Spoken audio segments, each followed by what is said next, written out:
오늘 우리에게 주신 하나님의 말씀 보도록 하겠습니다. 마태복음 21장 23절로 32절 말씀입니다. 생명의 샘가 2월 28일 수요일 말씀 예수의 권위 함께 읽겠습니다. 예수께서 성전에 들어가 가르치실 때 대제사장들과 백성의 장로들이 나와 이르되 내가 무슨 권위로 이런 일을 하느냐 또 누가 이 권위를 주었느냐 예수께서 대답하시되 나도 한 말을 너희에게 물으리니 너희가 대답하면 나도 무슨 권위로 이런 일을 하는지 이르리라.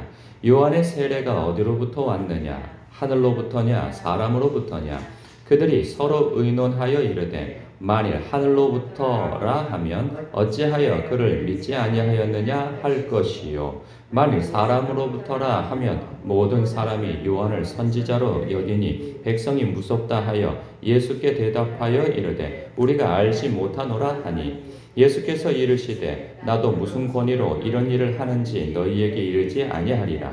그러나 너희 생각에는 어떠하냐 어떤 사람에게 두 아들이 있는데 맏아들에게 가서 이르되 오늘 포도원에 가서 일하라 하니 대답하여 이르되 아버지 가겠나이다 하더니 가지 아니하고 둘째 아들에게 가서 또 그와 같이 말하니 대답하여 이르되 실소이다 하였다가 그 후에 뉘우치고 갔으니 그 둘 중에 누가 아버지의 뜻대로 하였느냐 이르되 둘째 아들이니이다. 예수께서 그들에게 이르시되 내가 진실로 너희에게 이르노니 세리들과 창녀들이 너희보다 먼저 하나님의 나라에 들어가리라. 요한이 의의 도로 너희에게 왔거늘 너희는 그를 믿지 아니하였으되 세리와 창녀는 믿었으며 너희는 이것을 보고도 끝내 뉘우쳐 믿지 아니하였도다. 아멘. 예수님께서 예루살렘을 입성하시고 성전에 가셔서 그 성전을 정화하셨다고 하죠. 이 모든 과정들을 지켜보고 있었어요. 이 여기서 등장하고 있는 대제사장들과 그리고 백성의 장로들. 그걸 굉장히 못마땅하게 여겼죠. 그리고 예수님께서 성전에서 사람들에게 천국 복음을 가르치실 때 또 이들이 나서서 예수님께 그 정체를 묻고 나서죠. 내가 무슨 권위로 이런 일을 하느냐? 누가 이 권위를 주었느냐? 그러니까 너 누구냐? 이런 질문인 것이죠. 그런데요, 이 질문은 벌써 3년 반 전에 세례 요한에게 했던 질문이에요. 이들이 너 누구냐? 물었던 거죠. 네가 그리스도냐? 라고 물었을 때 아니라고 얘기를 하죠. 그러니까 먼저 물었던 게 이거예요. 그들이 너 누구냐? 말라기에서 그 예언되어진 그 선지자 엘리야냐? 그러니까는 그 주의 길을 평탄케 할 자로 온 자냐? 묻고 아니면 네가 그 신명기에서 모세가 예언했던 것처럼 우리들 가운데에 세워질 그 선지자냐? 그러니까 그 선지자는 곧 그리스도, 그 모세와 방불한 그 그리스도를 그 예언하거든요. 그러면 네가 그리스도냐? 이렇게 묻고 나선 거예요. 그러니까 그리스도가 그 오시기에 앞서 그 길을 평탄케 할 자냐? 혹은 네가 그리스도냐? 이 두 가지를 물었어요. 그때 세례 요한은 자기는 그리스도가 아니라고 이야기를 했고, 그리고 그리스도는 내 뒤에 오실 분인데 바로 저분이다 라고 많은 사람들이 모여있는 곳에서 예수님을 드러내요. 이분이 그리스도이고 하나님의 어린 양이시며 저를 영접하는 자마다 영생을 얻게 되어질 것이라고 하는 그런 메시지를 요한복음에서 보면 그 1장에 그런 내용들이 나온단 말이에요. 이미 예수님에 대하여서 등장하시기 이전부터 그들은 관심을 가지고 세례 요한에게 물었던 것이죠. 그래서 그 물었던 것에 대해서 세례 요한은 대답을 해 주었어요. 그래서 예수님이 만인 앞에서 그리스도임을 드러내 보여주었는데 그때 믿지 않았죠. 뿐만 아니라 그 이후에도 예수님의 공적인 생애 모든 기간 동안에 여기에 뭐 대제사장과 장로들이라고 표현되어졌는데 이들과 바리새인과 서기관은 다 연결되어 있어요. 근데 여기서 보면은 마태복음에서도 그렇고 모든 복음서에 보면은 예수님께서 말씀을 가르치시고 기적을 행하시던 그 모든 때에 누가 있었냐 하면은 바리새인과 서기관들이 늘 그 자리에 있었단 말이죠. 늘 눈으로 확인했고 귀로 들었고 함께 했단 말이에요. 그런데도 예수님께 종종 물었던 질문이 뭐냐면 당신이 누구인지 우리에게 밝히시오 이러고 이랬단 말이죠. 그러니까 예수님께서는 이전부터 기사와 표적으로 보여주셨고 또 세례 요한을 통하여서도 알게 하셨고 그리고 천국 복음을 통하여서도 알게 하셨고 그러니까 모든 것을 다 드러내 보여주셨단 말이죠. 그러나 그들은 믿지 않아요. 오늘 말씀에서도 보면은 마치 대제사장들과 이 백성의 장로들은 예수님을 마치 처음 만난 것처럼 그리고 그의 모습을 처음 확인한 것처럼 이런 이야기를 하는데 그렇지 않아요. 이미 3년 반 전에 세례 요한을 통해서 들었다는 것을 예수님도 알고 계시기에 그 세례 요한을 언급하여서 다시 질문을 던지는 거죠. 내가 누구인지 너희들이 나를 묻는데 내가 너희에게 묻는다 하면서 세례 요한을 언급하면서 하늘로부터냐 그의 권위가 땅으로부터냐라고 물었을 때 이 종교 지도자들의 태도가 무엇입니까? 사람들의 눈치를 보느라 대답도 똑바로 하지 않는 모습을 봐요. 그러니까 굉장히 이 사람들은 이 외식적인 표현, 그 태도를 가지고 있는 거죠. 어떤 주관을 가지고 예수님을 대하는 것이 아니라 사람들의 눈치를 살피고 그리고 무엇보다도 시기심이 가득해요. 그 마음에. 그러니까 사람들에게 마음이 잔뜩 가 있으니까 예수님에 대하여서 어떻게 말하느냐에 따라서 이 백성들이 자신들을 어떻게 생각할까 그것이 가장 큰 관심사인 거예요. 그러면서 예수님께서 내가 무슨 권위로 너희에게 섰는지 내가 말하지 않겠다 하면서 예를 드시죠. 첫째 아들과 둘째 아들에 대한 예. 그런데 이러한 예 속에서 누가 나오냐면은 세리와 그 창녀들, 즉 죄인들이라고 표현되어진 사람들이 등장하잖아요. 그런데 마태복음에서 또 누가복음에서 이 예수님의 그 설교 가운데에서 비유로 많이 등장해요. 그 바리새인과 서기관 그리고 또 그와 그 대척점에 서 있는 그 세리와 죄인들 여기서도 등장한단 말이죠. 여기서 마다들 같은 경우에는 아주 순종적인 사람으로 표현되어져요. 그런데 말로는 순종적인데 뒤에 가서는 순종하지 않는 모습인 거죠. 아버지가 포도원에 가서 일 좀 해다오 했더니 그 앞에서는 내 아버지 얼마나 순종적이에요. 착한 아들이죠. 그런데 뒤에 가서는 안 해. 이거 정말 속 터져요. 한 번은 그럴 수 있다고 하지만 매번 앞에서는 네 하는데 뒤에 가서는 안 해. 그러면 나중에는 정말 이런 부류의 부류라고 해야 되나요? 그런 아들이나 그런 사람을 보면은 정말 화가 치밀어 오르는 거죠. 일 시키는 사람으로서는.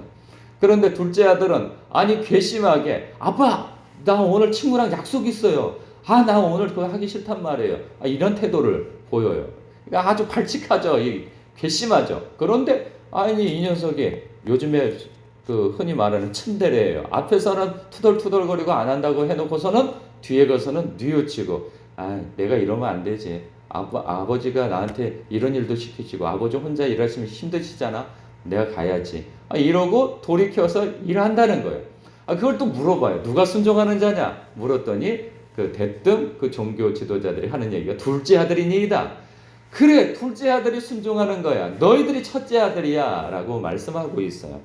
그러면서 천국에, 즉 하나님 나라에 누가 들어가느냐? 세리와 창녀들이 들어간다. 말씀하고 있어요.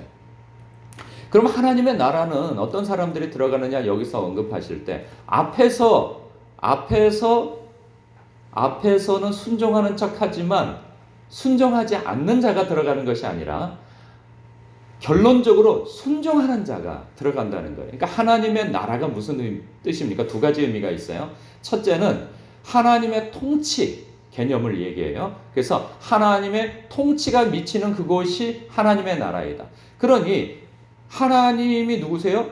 성부 하나님이시기도 하지만 그 시대의 왕 중에 왕으로 오신 예수 그리스도란 말이죠. 그리스도 예수가 왕이시란 말이에요.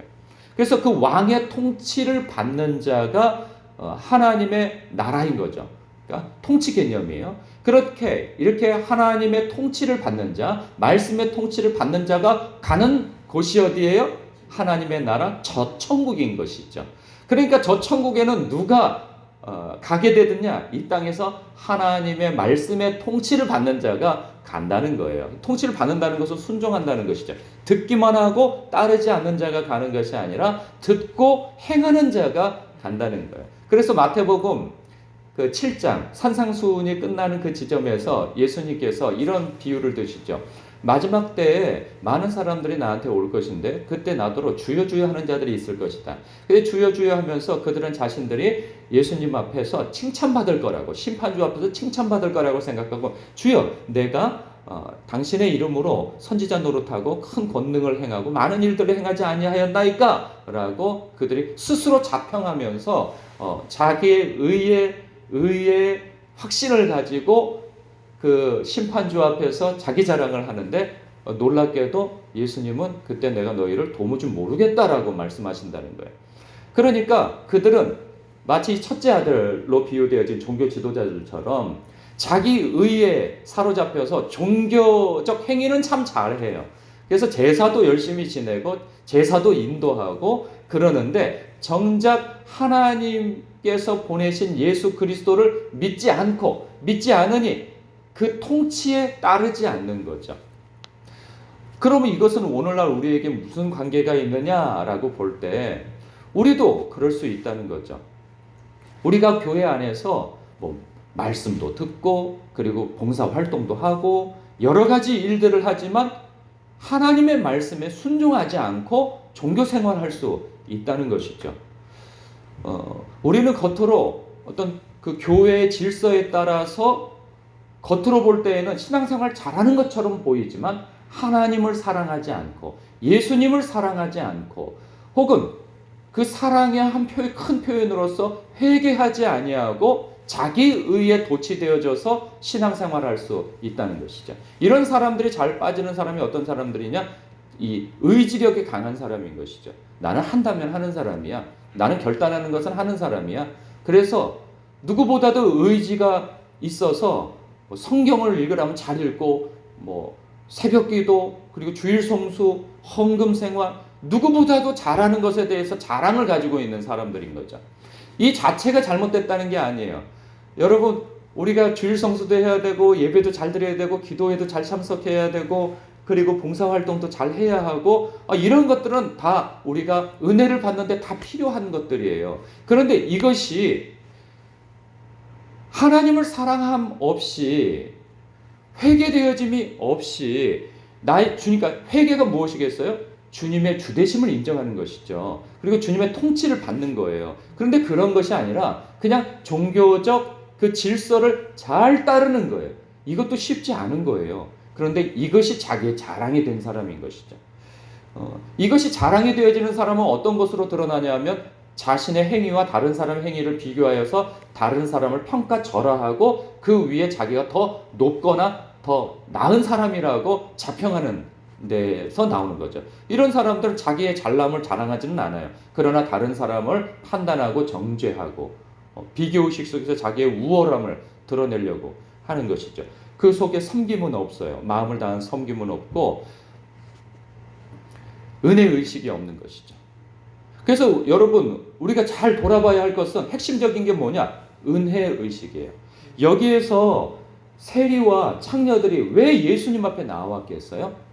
그 시대에 누구도 그들을 받아들여 주질 않았어요. 그들이 돈이 없던 사람들은 아니에요. 그러나 명예로서 그리고 인간됨으로써 받아주는 사람이 없었고 그들도 유대인이었으나 예배드릴 수 없는 사람들이었어요.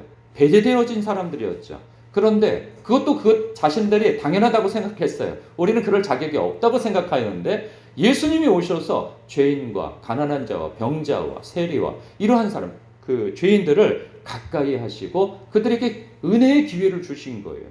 이것에 대해서 자신들이 우리가 그럴 자격이 있는가 바라보며 예수님 앞에 나와 회개하고 물리적 거리를 가까이 하여 예수님께 나와 말씀을 듣고자 했던 장면이 어디서 나옵니까? 누가복음 15장 1절에 나오는 거죠. 예수님이 말씀을 전할 때 바리새인과 서기관 그리고 그 많은 민중들 그 속에 세리와 죄인들이라고 표현되어진 사람들이 예수님의 말씀을 듣기 위해서 가까이 나왔다는 거예요. 가까이. 왜?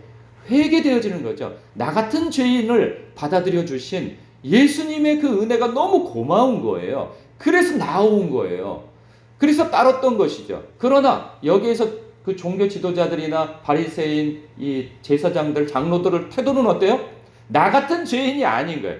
저 죄인들과 같이 아니함을 감사하나이다 하면서 자기 의의를 자랑했던 것이죠. 여러분, 우리가 그런 극단적인 위치에 있지는 아니하여도 우리 속에 은혜의식이 있는가? 이 자격 없는 자에게, 이 자격 없는 죄인에게 베푸신 하나님의 그 구원의 은총이 내게 임하였는가? 내가 정말 자격 없는 자로서 받은 은혜인가? 구원인가? 이것을 생각할 수 있는 사람이어야 되는 것이죠. 그럴 때 감격이 있는 것이고 고마움이 있는 것이고 감사가 있는 것이죠. 그럴 때 나 같은 죄인이라고 생각하는 것 때문에 자랑할 것이 없는 거예요. 자랑할 것이 하나님 앞에서도 그렇고 사람 앞에서도 그렇고 말이죠. 오늘 말씀 속에서 그러죠. 끝까지 우리가 이 은혜의식, 나 같은 죄인 살리신 그 은혜 감사한 마음을 가지고 내가 처음은 잘했을 수 있어요. 과거에 내가 이렇게 은혜 받은 적이 있었어요. 이 과거를 울고 먹고 살 사람들이 아니고 우리는 늘 현재, 지금 하나님 앞에 이 은혜의식을 가지고 이 세리와 죄인들처럼 주님 앞에 나 같은 죄인 살리신 그 은혜 감사합니다 하고 나아갈 수 있는 사람이 되어야 한다는 것이죠. 오늘도 그 은혜의식이 회복되어져서 하나님 앞에 감사와 영광을 돌릴 수 있는 저와 여러분 되시기를 주님의 이름으로 축복합니다. 그 은혜의식이 있을 때 하나님의 뜻대로 행할 수 있는 것입니다. 기도하겠습니다.